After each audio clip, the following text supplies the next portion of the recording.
तर नमस्कार मंडळी, मी अनामिका स्वागत करते तुमचं आज एका नवीन व्हिडिओमध्ये।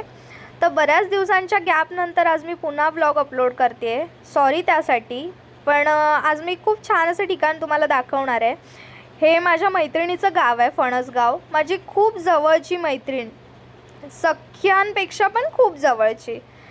तर ही आहे माझी मैत्रीण आणि आमची गर्ल्स गँग मागे चालते आणि हे मामा भांजे इतके कन्फ्यूज झालेत की ही करते काय नक्की। आणि बडबड करत आम्ही फायनली पोचलो आहे मंदिरामध्ये।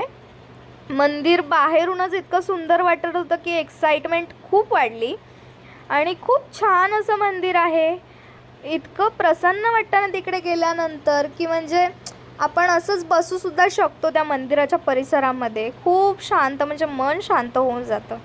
तर आम्ही आलो आहे फणसगावामध्ये, माझ्या मैत्रिणीच्या गावी। योगायोग आहे हा, कारण अचानक जाणं झालं आमचं। तर ती म्हणाली चला तुम्हाला मंदिरात घेऊन जाते। तर तिच्यामुळे आम्हाला देवाचं दर्शन झालं आहे असं आपण म्हणू शकतो। खूप सुंदर मंदिर आहे। मंदिराचं बांधकाम, मंदिरामधलं जे कोरीव काम आहे ते खूप सुंदर आहे। हे देवीचं मंदिर होतं जिथे आम्ही पाया पडलो। हे सुद्धा महाकालीचं मंदिर आहे।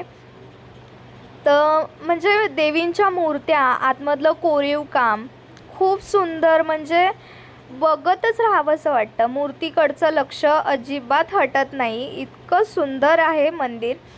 तुम्ही नक्की विजिट करा। आणि पुढे जे मंदिर आहे ते खूप सुंदर आहे। तुम्ही बघितल्यावर तुम्हाला खूप असं वेगळं काही सांगायची मला गरज नाही आहे। आणि हे चिल्ल्यापिल्ल्यांचं चाललंच आहे की देवीला हळदी कुंकू लावणं वगैरे। तर हे तेच मंदिर आहे, महादेवाचं मंदिर आहे की जे मंदिराचा आकार महादेवाच्या पिंडीसारखा आहे आणि आतमध्ये महादेव आहेत। तर खूप सुंदर मंदिर आणि परिसर खूप छान। तर थँक्यू प्राजू, तू इतकं छान मंदिर आम्हाला दाखवलंस। आणि ही माझी मैत्रीण